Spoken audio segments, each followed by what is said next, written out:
Ini bukit yang dinamakan Laban atau Wanalaban yang ada di Karanglo yang sekarang disebut dengan Karangreja. Jadi di belakang saya ini itu yang sawah-sawah itu yang disebut dengan Wanalaban atau Laban. Masuknya di Desa Karanglo. Sembada juga di Desa Karanglo yang sekarang berubah nama Karangreja yang disebutkan dalam Babat Diponegoro, di mana Pangeran Diponegoro tempur di Sembada dan mengalami kekalahan hingga akhirnya beliau masuk ke Wanalaban. Nah, di sana itu, di atas sawah teras sering ini.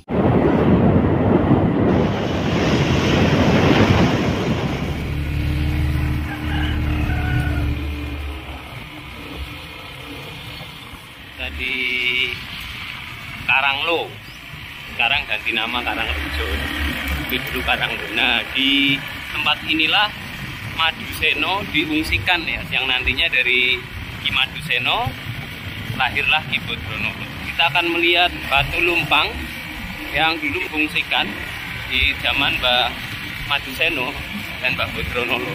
Sesuai dengan cerita rakyat di sini bahwa itu salah satu peninggalan masa Ki Maduseno, masa Ki Bodronolo.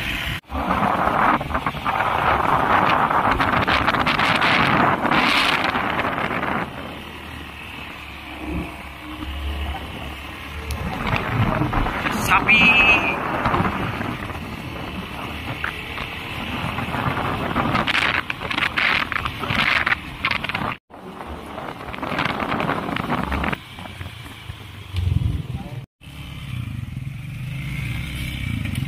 Sore ini kita jalan-jalan di Desa Karangreja yang dulu namanya Karanglo.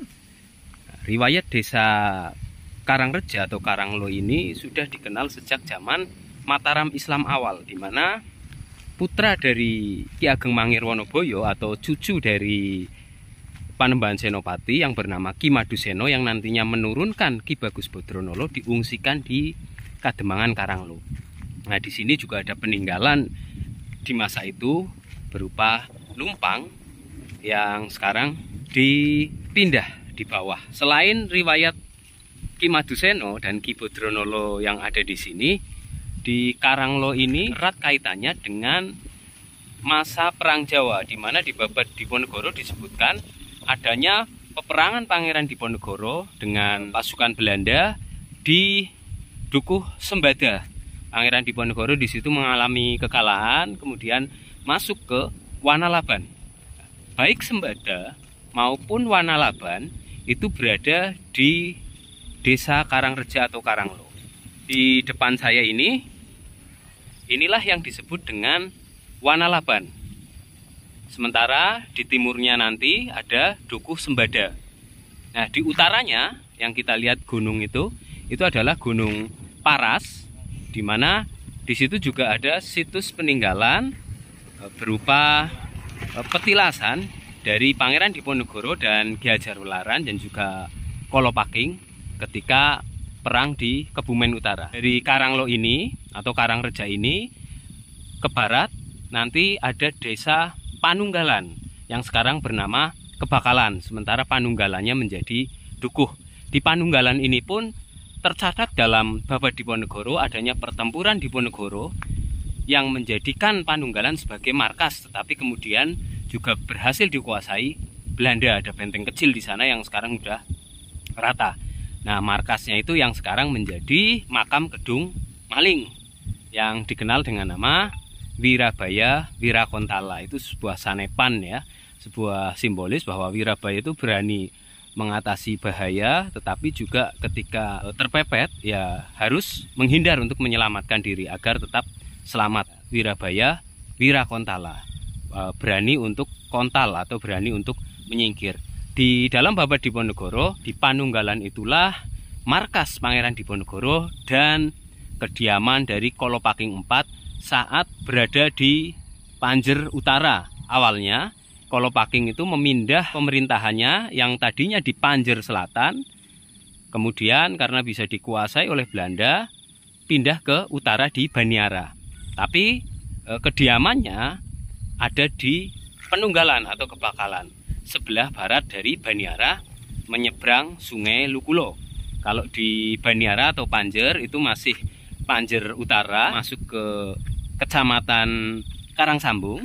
Kalau Penunggalan sebelah barat Baniara itu masuk ke Karanggayam. Di wilayah pegunungan inilah daerah-daerah pertempuran Pangeran Diponegoro di masa akhir Perang Jawa. Ada Sembada, ada Laban, ada Panunggalan, dan juga ada Paras, Perahu, dimana kalau ke timur nanti sampai Lubangandong, kalau ke timur lagi nanti sampai di Wadas Malang, turun ke Plumbon. Ini semua ada dalam catatan Babad Diponegoro. Ada juga di bawahnya Baniara yang juga disebutkan dalam catatan Perang Diponegoro di The Java Orloh. Jadi daerah Karanglo ini selain erat kaitannya dengan riwayat Ki Maduseno dan Ki Bodronolo, juga erat kaitannya dengan peristiwa Perang Diponegoro di bumi Panjer Nagari.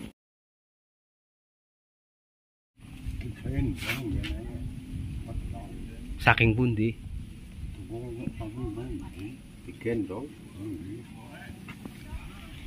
Jadi ini salah satu peninggalan di Desa Karanglo atau sekarang bernama Karangreja, di mana Karanglo tempat diungsikannya cucu Panembahan Senopati yang bernama Ki Maduseno yang nantinya melahirkan Ki Bagus Bodronolo.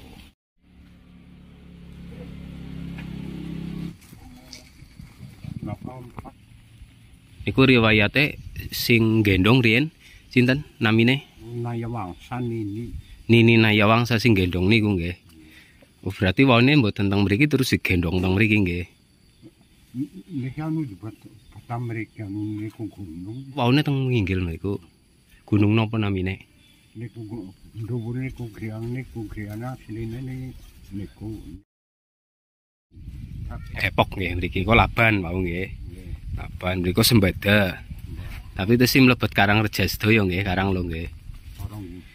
Karanggode. Niku Punden Muncar. Punden Muncar. Nggih mlebet Karangreja. Batu Lumpang. Jadi riwayatnya Batu Lumpang itu usianya udah ratusan tahun. Cerita rakyat di sini bahwa batu itu tadinya di atas sana, di rumah di atas sana, dan dukuhnya masih sama, dukuh Depok. Dan itu dipindah ke sini ke bawah digendong ya. Yang gendong itu namanya Nini Nayawangsa. Nini Nayawangsa. Semenggala nggih anu niku tasih bambu sangga bambu wareng gegudeg. Anu asli mriki Jamenggala, asli Karanglo nggih. Jadi di sini juga ada cerita rakyat tentang Jamenggala yang ternyata berasal dari daerah ini, daerah Karanglo atau yang sekarang dinamakan Karangreja. Depok ya, dukuhnya Depok di sana.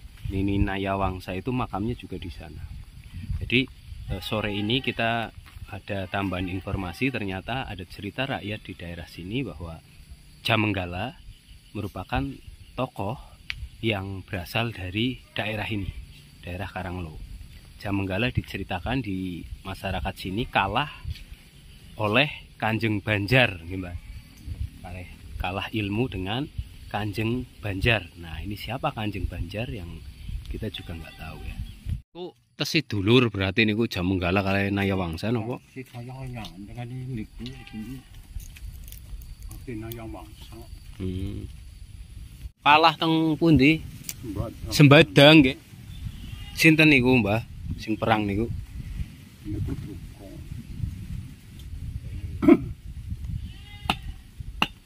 Ngadeg niku. Maune? Nggih, nggih. Nggih, bekas niku. Napa? Baturan nggih, baturan rumah kuno nggih. Nah, itu bekas Jubin ya. Sore ini kita di dalam Pak Minto, di rumahnya Mbah Minto, Dukuh Depok, Desa Karangrejo atau dulu yang namanya Karanglo, bersama teman-teman. Di sini ada peninggalan batu lumpang dan bekas jubin dari batu yang itu merupakan warisan turun-temurun dari kakek neneknya Mbah Minto yang namanya Mbah Nayawangsa nih Mbah. Yang itu juga dari leluhurnya dulu. Rumahnya masih di atas sana. Lumpang batu peninggalan dari Ki Maduseno dan Bodronolo, di mana dalam riwayat Ki Maduseno itu diungsikan sejak kecil di Pademangan Karanglo yang sekarang jadi Karangreja. Nah, tempat berdiamnya itu yang namanya Depok di sana itu. Nah, salah satu sisa artefak peninggalan di masa beliau itu adalah batu lumpang dan bekas jubin yang kemudian didirikan. Jadi kayak tugu ya. Di Karanglo ini ada yang namanya Keputihan, daerah Keputihan. Iku pundi mawon, Mbah? Sembada Kali Penggung. Dukuh nggih niku nggih. Dukuh Sembada dan Kali Penggung itu termasuk disebut wilayah Keputihan nggih. Keputihan. Ada juga penunggalan Keputihan nggih. Mantap kopinya. Nah, mantap kopinya, suasananya dingin, angin pegunungan, wah pas banget.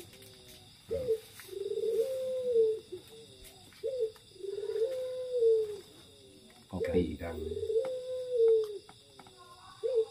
suasana khas pegunungan Kebumen Utara, Panjer Nagari. Di rumahnya Mbah Minto kita menikmati tembakau dan kopi sama udara malam khas pegunungan Kebumen Utara, Panjer Nagari. Ada Pak Warso juga dan ini Bro Wisnu yang lagi ngelaras hawa.